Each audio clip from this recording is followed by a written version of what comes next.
So I've got my chopped Mexican chocolate, my rosemary, and my dried cocoa powder unsweetened. And I'm going to take this over to my pot. And I want to start by taking about a tablespoon of the dry cocoa. I'm going to shake that on the top. Next, we're going to put in the rosemary and this gorgeous Mexican cocoa.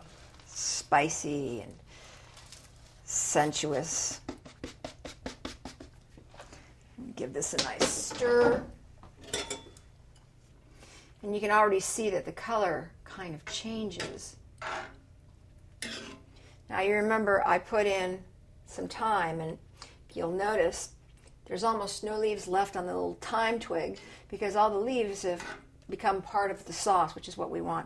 And this needs to simmer for about an hour and a half. We want this to really, really reduce down and for the flavors to intensify. Now at this point, I just want to add a little bit of salt and pepper because I haven't added any at all. Tiny bit of salt. And I'm going to go a little heavier on the pepper for my spice factor.